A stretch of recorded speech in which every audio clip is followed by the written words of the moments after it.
Hey hi, my name is Nipun Patel and आज मैं बात करने जा रहा हूँ जवान मूवी की, जो 7 सितंबर को यानी कि जन्माष्टमी के दिन रिलीज हुई है। एक आदमी अपने 6 विमेन्स टीम के साथ एक मेट्रो ट्रेन को हाईजैक करता है और उसकी टीम मेंबर्स का नाम है लक्ष्मी, एरम, कल्कि, हेलेन और जानवी। वो लोग स्पेशली वही वाली ट्रेन को हाईजैक करते हैं जिसमें आलिया गायकवाड़ ट्रैवल कर रही है। आलिया गायकवाड़ एक टीनेजर है और वो बेटी है काली गायकवाड़ की। काली गायकवाड़ वो इंडिया के richest, biggest and wealthiest fourth arm dealing business में है। मतलब कि काली गायकवाड़ वर्ल्ड का 4th बिगेस्ट आर्म डीलर है। उस आदमी का और काली गायकवाड़ का कोई पर्सनल ग्रज है। वो ग्रज क्या है मैं आपको एक्सप्लेन नहीं करूंगा, otherwise your movie watching experience will get ruined. उस आदमी का आलिया को हार्म करके उसके पापा काली से रैंसम मांगने का कोई भी इरादा नहीं है। उसका इरादा ये है कि उसकी कुछ डिमांड्स है जो वो चाहता है कि इंडियन गवर्नमेंट पूरी करे। उसको और उसकी पूरी टीम को पकड़ने के लिए इंस्पेक्टर नर्मदा राय यानी कि नयनतारा को एक टास्क मिलता है। नयनतारा अपने पूरे पुलिस फोर्स के साथ मेट्रो स्टेशन पहुंच तो जाती है, पर वो पकड़ पाती है या नहीं पकड़ पाती है, काली गायकवाड़ और उस आदमी का क्या पर्सनल ग्रज है, उस आदमी के क्या डिमांड है जो वो चाहता है कि इंडियन गवर्नमेंट पूरी करे, ये सब देखने के लिए आपको मूवी देखनी होगी in the cinemas near you. Story Atlee ने लिखी है। एटली इस मूवी के डायरेक्टर भी है, वो डेब्यूटेंट डायरेक्टर है। स्क्रीन प्ले भी उन्होंने लिखा है और डायलॉग्स लिखे सुमित अरोरा ने। जो स्टोरी है अकॉर्डिंग टू मी वो बड़ी ही ऑर्डिनरी और आउटडेटेड है, पर जो स्टोरी की ट्रीटमेंट और एग्जीक्यूशन है वो कमाल की है। स्टोरी आपके पेट्रियोटिज्म के इमोशंस जगाती है और जो कैरेक्टर के साथ फील होता है ऑन स्क्रीन वो आपको भी फील होता है। ऐसे कनेक्टिंग स्टोरी है जैसे कि अगर कैरेक्टर हंसता है तो आपको भी हंसी आती है, कैरेक्टर खुश है तो आपको भी खुशी आती है, कैरेक्टर अगर दुखी है, रो रहा है, तो you can also feel the pain of the character. और स्टोरी में एक बड़ा ही आई ओपनर मैसेज है। पर एक छोटी सी कंप्लेन भी मुझे स्टोरी से है कि जो 6 कैरेक्टर्स है जो शाहरुख खान के गैंग में है, जो लेडीज है, उनकी बैक स्टोरीज, सबकी बैक स्टोरीज नहीं दिखाई गई है, सिर्फ 2 ही कैरेक्टर्स की बैक स्टोरी बताई गई है। अगर मैं एटली की जगह होता तो मैं सबकी बैक स्टोरीज बताता। आगे मूवी देखोगे तो समझ में आ जाएगा कि how the gang all created and how everyone met. पर अगर मैं उनकी जगह होता तो सबकी अलग अलग एक बैक स्टोरी रखता कि सबको क्या प्रॉब्लम है। स्क्रीन प्ले बड़ा ही फास्ट पेसिंग है, थ्रिलिंग है, एक्साइटिंग है, आपको हंसाता भी है, इतना हंसाता है कि आपका पेट दुख जाता है, और इमोशनल सीन्स में तो आप टीयरफुल होना गारंटीड है। पर स्क्रीन प्ले की अगर मैं बात करूं तो अगर आप मेरे जैसे मसाला मास एंटरटेनर के फैन हैं या फिर आप रेगुलरली मसाला मास एंटरटेनर मूवीज के वॉचर हैं तो आपके लिए स्क्रीन प्ले प्रेडिक्टेबल होगा और इसमें कुछ नई बात नहीं होगी। मैं एक दो आपका सीन समझाता हूँ। आई होप कि मैं आपको स्पॉइलर ना दूँ, I try my best to not give you any spoiler, पर मैं आपको एक दो सीन समझाता हूँ। एक सीन है ऐसा कि यंग शाहरुख खान एक छोटी बच्चे के साथ कुछ इंटरेक्शन कर रहे हैं, तो इंटरेक्शन करने के टाइम पे जो बच्ची एक्सप्रेशन कैमरा पे दे रही है, उसके बाद नेक्स्ट में फ्रेम में क्या देखने वाला हूँ, I predicted it in my mind. फिर मैं 2 फ्लैशबैक के सीन्स आपको समझाता हूँ। एक कुछ गलत होता है दीपिका पादुकोण यानी कि जिसने ऐश्वर्या राठौड़ यानी कि विक्रम राठौड़ की वाइफ का रोल प्ले किया है, और विक्रम राठौड़ के साथ यानी कि ओल्ड शाहरुख खान के साथ कुछ गलत दोनों के साथ हो जाता है। तो गलत होने से पहले स्क्रीन पे येलो लाइट फ्लैश होती, तो I understood that there is something going to happen. और मैंने जो मेरे मन में प्रेडिक्ट किया था वही हुआ। आपको एक और मैं समझाता हूँ सीन, फ्लैशबैक का ही है वो सीन, कि किसी कारणवश दीपिका के कैरेक्टर ऐश्वर्या राठौड़ को पनिशमेंट होती है, मतलब हैंग टू डेथ की पनिशमेंट होती है, पर शी फेंट्स, मतलब at the time when she is going near to the rope she faints down. Fainting का मैं रीज़न समझ गया था कि क्या होगा। इंटरवल के जस्ट पहले भी जो सीन बड़ा ही मासी है, मासी एंटरटेनिंग है, और आपको बड़ा मजा आएगा वो सीन देखकर। पर क्या होने वाला है मैंने मेरे मन में प्रेडिक्ट कर रहा था, और जो मैंने प्रेडिक्ट किया था वही स्क्रीन पे हुआ। डायलॉग्स की बात करते हैं तो dialogues are really impressive. Dialogues मुझे बहुत अच्छे लगे, और मेरा फेवरेट डायलॉग है ये कि एक राजा था, एक के बाद एक सारी जंग हारता गया, घायल भूखा प्यासा जंगलों में घूम रहा था, और खुद को तैयार कर रहा था लोगों को मुंह तोड़ जवाब देने के लिए। ये एक डायलॉग मेरा फेवरेट इसीलिए बना क्योंकि जो राजा वर्ड है वो हम सब जानते हैं कि शाहरुख खान किंग खान के नाम से जाने जाते हैं, तो राजा वर्ड किंग से रिफर करता होगा। And happy new year movie जो उनकी आई थी उसके बाद उन्होंने back to back disastrous movies deliver करी थी। सिर्फ एक रईस एक ऐसी मूवी थी तो उनकी सुपर सक्सेसफुल बनी थी।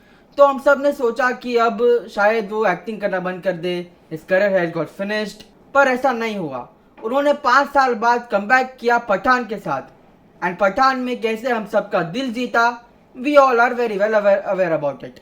और जवान में भी वो कैसे लोगों को पसंद आ रहे हैं और लोगों को अपना दीवाना बना रहे हैं, हम सब अच्छे तरीके से जानते हैं। तो इसीलिए मुझे डायलॉग बड़ा ही अच्छा लगा क्योंकि ये डायलॉग उनके रियल लाइफ सिचुएशन से जुड़ा हुआ लगा। इस मूवी को डायरेक्ट किया है डेब्यूटेंट डायरेक्टर एटली ने, और एटली के डायरेक्शन की जितनी तारीफ करो उतना कम है। उनकी डायरेक्शन इम्प्रेसिव है। उन्होंने प्रूफ कर दिया है कि वो साउथ में ही नहीं पर पैन इंडिया मसाला मास मूवी भी क्रिएट कर सकते हैं। उन्होंने जिस तरह से शाहरुख खान को स्क्रीन पे एवरी सीन में पोर्ट्रे किया है, ये देखना बड़ा अच्छा लगता है। बड़े मज़ेदार तरीके से उन्होंने एवरी सीन में शाहरुख खान को स्क्रीन पे प्रेजेंट किया है। सिनेमाटोग्राफी आउटस्टैंडिंग है, बैकग्राउंड स्कोर इम्प्रेसिव है, वंडरफुल है। सिनेमाटोग्राफी और बैकग्राउंड स्कोर का मैं तो फैन हो गया हूँ।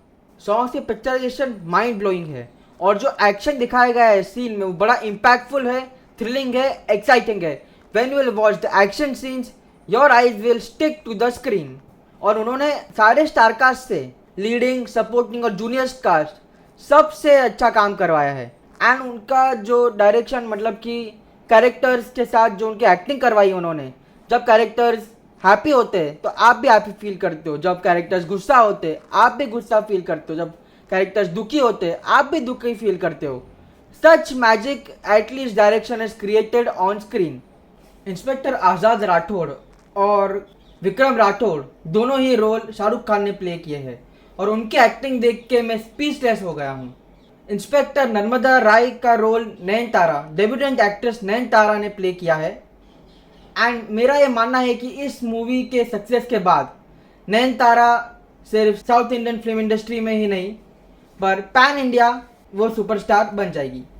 एंड काली गायकवाड़ जो कि एंटागनिस्ट का रोल है वो विजय सेतुपति ने प्ले किया है, और उनके अलावा किसी और को इस रोल में इमेजिन करना डिफिकल्ट है। और रिद्धि डोगरा ने कावेरी अम्मा का रोल प्ले किया है and she has done a decent job. Doctor Iram का रोल सान्या मल्होत्रा ने प्ले किया है एंड उन्होंने भी हर फ्रेम में अपना बेस्ट डिलीवर करने की ट्राई की है। ऐश्वर्या राठौड़ यानी कि विक्रम राठौड़ की वाइफ का रोल दीपिका पादुकोण ने प्ले किया है, and as always her work is superb.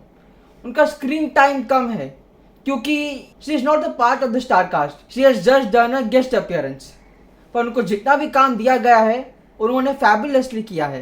And अगर हम सपोर्टिंग स्टार कास्ट की बात करें तो it includes names like Sunil Grover, Priyamani, Sangeeta Bhattacharya, Girija Oak, Lehar Khan, Ashlesha Thakur, Mukesh Chhabra, Aaliya Qureshi and Ejaz Khan. And Sanjay Dutt का इस मूवी में गेस्ट अपीयरेंस है जो मूवी को स्टार वैल्यू दे रहा है। वो songs and background music is composed by Anirudh Ravichandran, और दोनों कंपोजिशंस कमाल के हैं। Songs are written by 2 different song writers and उनका नाम है कुमार जी और इरशाद कामिल।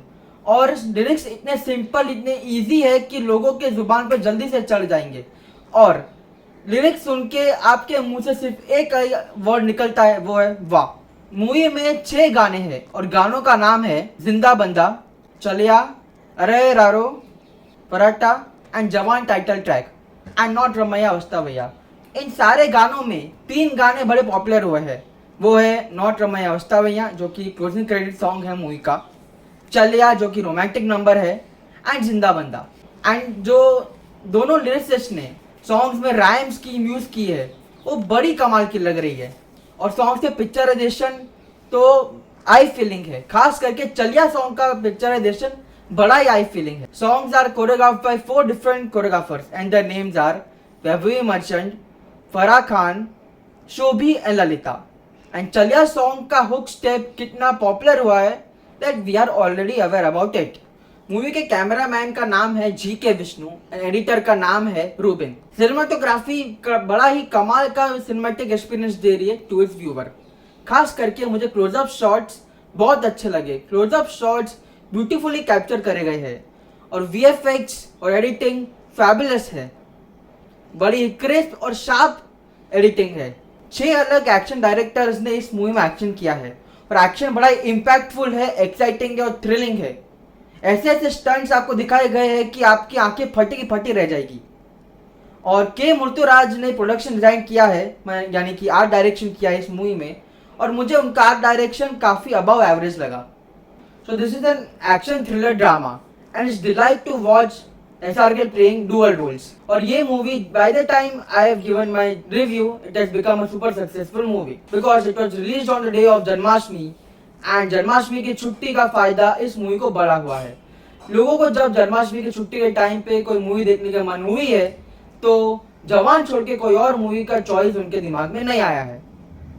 और दूसरा रीजन ये है इस मूवी का सक्सेसफुल बन जाने का कि 5 साल बाद शाहरुख खान ने कमबैक किया। ऑलरेडी कमबैक कर लिया है पठान से, पर इन 5 सालों में वो कभी भी कहीं और दिखे नहीं, यानी कि किसी अवार्ड शो में, किसी टीवी शो में, ना कोई इंटरव्यूज में। बस उन्होंने लास्ट ईयर रिलीज हुई, एग्जैक्टली बिफोर 1 ईयर पहले रिलीज हुई मूवी ब्रह्मास्त्र में उन्होंने गेस्ट अपीयरेंस किया था। बस उतना ही था। तो लोगों को जो SRK को देखने का अर्ज है वो बढ़ती जा रही है और मूवी ने इसी कारण 240.7 करोड़ का कलेक्शन कर दिया है world wide and these are the great numbers. And thank you so much for watching my review video. Do like my video, comment on it and subscribe to my channel. और अगर हाँ आपने movie देख ली है तो आपको कैसी लगी ये आप कमेंट सेक्शन में जरूर बताना।